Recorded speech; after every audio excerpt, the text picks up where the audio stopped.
day and was like screaming because he thought I was not a proper filmmaker but like part of the cult who was going to film him, and I was going to say, I'm with Channel 4, and he's going, I'm not with Channel 4, and then eventually somebody said, look, go to the end of that drive and stand there, and he did. He walked to the end of the drive and just stood there. He's like, it's true. Well, the one that really I think kind of made me aware of your work was when you investigated various unusual things. I think David Icke, you spoke to, and various others, and then you sort of, or at least in your book, you said that you infiltrated the mysterious Bilderberg group. Now, can you explain what that is exactly? Because it's so extraordinary, the claim that it doesn't. I mean, I'm sure most people surely don't accept that it exists or that it's a real. Well, let me ask this: there's two different groups here. Are you thinking of the one with the giant owl, or are you thinking of the non? I'm thinking of the one which has got sort of political leaders and, major players. Well, there's two. Is that not the owl one? No, that's not. That's a place called Bohemian Grove, which I also snuck into and secretly filmed their weird rituals. And Henry Kissinger goes to that one. Right, yeah, that's right. And George Bush. But no, the group you're thinking of is the Bilderberg group. And basically all these conspiracy theorists, neo-Nazis. And I mean, these days pretty much everyone, because since 9/11 and since the Iraqi war, kind of everyone's a conspiracy theorist now. But back then it was just really extreme people, all believe in a secret group called the Bilderberg group that secretly rules the world. They always meet once a year in a 5-star hotel with golfing facilities for a long weekend, and that's where they decide who's going to be president and what wars to start and so on. So I decided to sneak into their secret meeting and confront them red-handed, going about their covert wickedness. And I got chased by the first time I'd ever been chased. I got chased around Portugal by their shadowy henchmen. But because you're saying it in a slightly facetious way, slightly mocking, not mocking me, but mocking the notion of this group. So you don't believe that it exists, or you just think that it's just lots of big players who meet up for a sort of social occasion, and that this conspiracy's been added on top of it. Well, I didn't believe that it existed until they started chasing me, and then I became utterly terrified, and phoned up the British Embassy, in fact, and sort of begged them to get me out of it. Really? Yeah, and they said, I said, I'm being chased by the Bilderberg group, and they went, go on. And eventually they said, well, what are you doing here? And I said, I heard myself say, well, I'm essentially a humorous journalist out of my depth. I said, I'm a bit like Louis Theroux. And I said, anyway, what have you ascertained about the Bilderberg group? Do they exist? Oh yeah, they certainly exist, and they're like powerful bankers and industrialists and heads of corporations who basically want to influence politicians because of their agenda, and their agenda is to take power out of the hands of politicians and put it in the hands of corporations, because that's safer, because this is their theory, because politicians can become like terrible ideologues and become, fascists and turn into Mugabe or Hitler, whereas the head of Heinz is only interested in the money. Sure, so and beans. Yeah, so that's their theory. But of course, what happens when you give too much power to corporations is, they start exploiting people, and the credit crunch happens, and so that's a flawed system too. So you put Chris Moyles on. Right, sure. Yes. I know. I like Moylesy. I'm having a little dig for comic effect. Goodness me. So that's what the group does, but they're also kind of secret, and sometimes they don't admit even that they exist, and then when you try and investigate them, they start chasing you around Portugal, and so it's kind of no wonder that you've got yourself a conspiracy theory. Yes. Wow. Yeah. Because I'm a fan of all the kind of conspiracy movies. I don't mean the silly ones about George Bush blew up the Twin Towers and whatnot, but I mean, the classic 70s paranoid thrillers, a man out of his depth being chased. Normally it's played by Warren Beatty, but you'll be fine. Yeah. And you never really believe that those things can exist. I suppose JFK and the Watergate scandal are the ones which people tend to think of as. But do you feel that there's still stuff that's going on that people should be alarmed about and worried about, that's not being investigated, that's not being uncovered, or is it really just people are making up these scare stories, but actually we shouldn't lie awake at night worrying? Well, I mean, I personally think that the big conspiracy theories these days are not true. I mean, I don't believe 9/11 was an inside job, and it kind of annoys the hell out of me that 36% of Americans believe that. Yeah. And I just think that you're all nuts. And I realise that 36% of your audience are not going to be yelling at the radio, thinking I'm just a shill. They've read something on the internet, so that's proof. Well, they go all that. What really annoys me is that they say things like, but look at where the towers fell. They fell down vertically down, and I'm thinking, well, since when are you a structural engineer? How do you know how buildings fall? I'll tell you how you know, because you saw it on YouTube. Right, exactly. Some other guy who's not a structural engineer told you. Yeah, in 3 minutes. Yeah, but I do think that there's certain conspiracy theories that may hold some truth. Really? Well, I'm interested to know what they are, but let's have a musical choice from you, John. Okay, I'm a bit worried about this one, I've got to really say. anxious. It may backfire and be considered a really bad song. It's My Roller Coaster by Kimya Dawson. Let's hear it. It's unbelievable. That's John Ronson's musical choice on the Steve Show. We've enjoyed it, John. Why were you nervous? Yeah, that was round of applause. We love Kimya Dawson. We've played Mouldy Peaches on the show before. I think it's one of those songs, if you're in the wrong mood, it's really annoying, and if you're in the right mood, it's just very beautiful and moving. And it's a lovely, lovely song. There was people in this room who were in exactly the right mood. We'll talk to John again in a sec after we've played this and then something else. BBC Six Music. Six Music with me, Steve Merchant, and my little gang of cronies here. We're talking to broadcaster, writer, journalist, documentarian John Ronson, and we were talking before the tunes about some of the big conspiracies which you think maybe are bubbling away. I mean, I like you, I get frustrated when I hear people who've just read something on the internet, they pass it off. Of course we didn't land on the moon because of some reflections and some sunlight. Sure, of course, fine, yeah. That was a huge conspiracy, of course it was, yeah. And Elvis apparently still alive, all those things. But you say there are some bubbling away that maybe we should be alarmed about. Well, there's one or two that I, investigated that I came away with questions, I suppose, and the Oklahoma City bombing, I always thought maybe there was a wider conspiracy going on.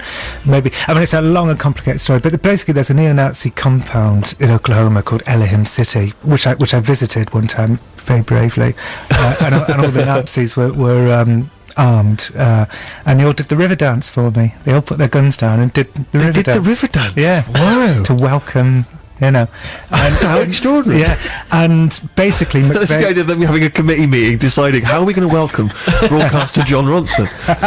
He's from Europe, he'll love Riverdance. Can we get Flatley in?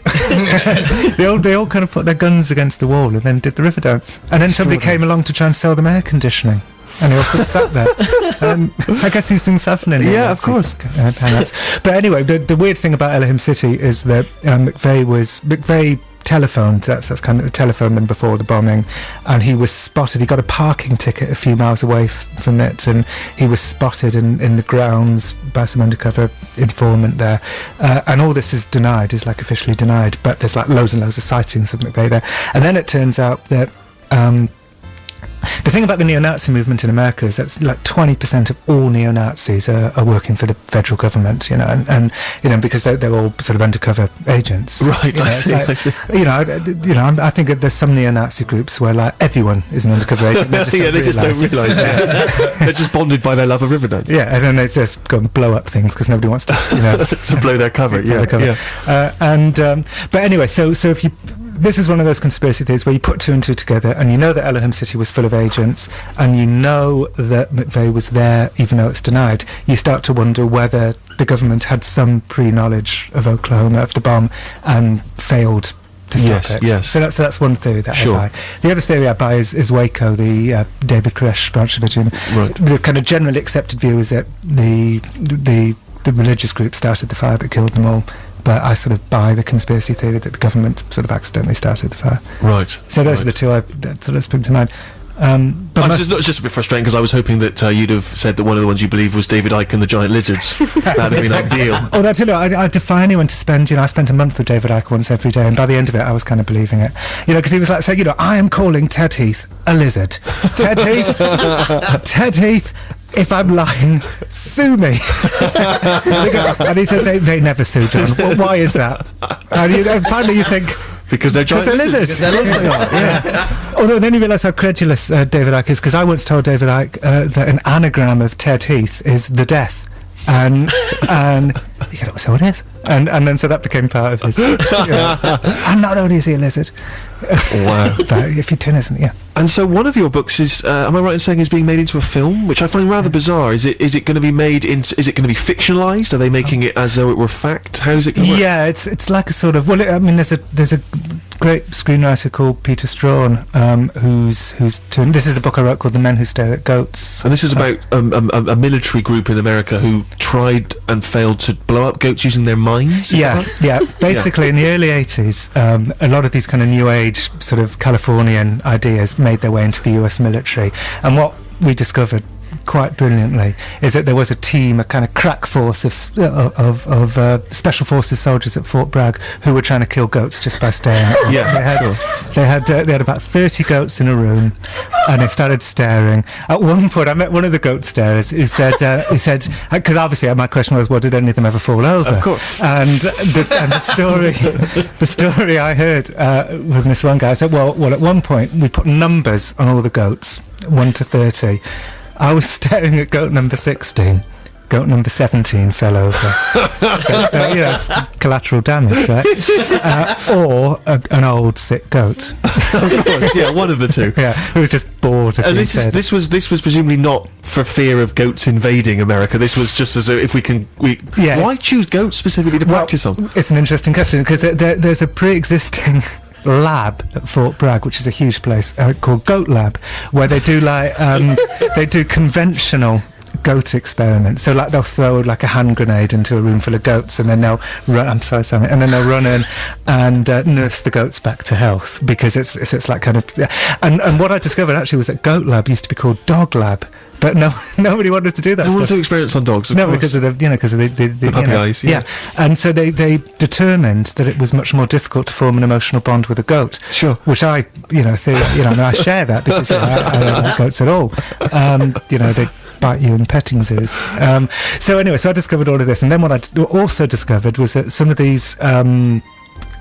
Generals and colonels who were in charge of all these paranormal endeavours went on to invent various different interrogation techniques that are being used today in Guantanamo Bay, and things like blasting loud music at prisoners and so on. There's a direct line between these kind of mad experiments in the 80s and some of the things that are actually alive today in the War on Terror. So that's what my book, The Monasteric Goats, is about. And so this will be somehow crafted into a Hollywood film. Into a Hollywood film, and hopefully filmed. Thousands of CGI goats. Well, only about 30 shorts. Yeah. But they're supposed to be making it, imminently. Well, good luck with it. Yeah. What can I say? I mean, that's a nice little earner. Yeah, if it happens. I mean, I know Hollywood. I know it's how it like. works. We have to take a pause because we're going to have live music from Athlete in session in the hub in a sec. I don't know if you can hang around. I know. Yeah. I love saying that. It's such a showbiz thing to say. Can you stick around? We'll play some music. Can you stick around? But we'll hopefully catch up with John again towards the end of the show. But we'll have a musical choice from Harry. Then we've got to go and hook up with Athlete. Oh yeah, well about 3 weeks ago I think it was, I slammed Scarlett Johansson's musical endeavours, comparing her to the short-lived Emmerdale-based line dance troupe, the Woolpackers. Now this didn't go unnoticed. Obviously complaints were made, so I'd like to apologise to the Woolpackers. They're not really that bad. However, another actress on the block who's come out with a record is Zoe Deschanel, who's recorded an album under the name She and Him. It's recorded with M. Ward. It's a fantastic album, and this track is called Why'd You Let Me Stay Here? Thank you.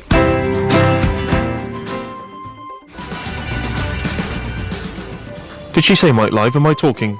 Jude, what's going on? I'm confused. You never said Mike Live. I've had to move into the hub, people, and that's when technology breaks down for us. It's pretty basic here at the BBC. But we moved into the hub because we're very pleased to announce that Athlete are with us. They've come in. Didn't have to come in. It's a Sunday. They've got better things to do. They have graciously agreed to come in. Thank you so much, guys, for popping along. And can you introduce yourselves just so the audience gets a sense? I'm Carey. Hello, Carey. Joel. I'm Joel. I missed you there, Tim, sorry. I'm not hearing things properly. What's wrong with me? There we are. I'll put both headphones on. And there's a little bit of reverb on you, which makes it sound pretty cool. That's nice. Nice work. Have you not got that? Oh, that's really echoey. No, I don't have reverb. I'm just... You should ask for some. Wow, it makes everything you say faintly mysterious. And so what would you normally be doing? Would you be rehearsing tight on a Sunday? On a Sunday? Yeah. Be having a roast. I should be having a roast. A lovely Sunday roast. It kind of feels like that kind of a day. Are you a beef or a lamb, man? Lamb. I actually went out and bought some lamb this morning.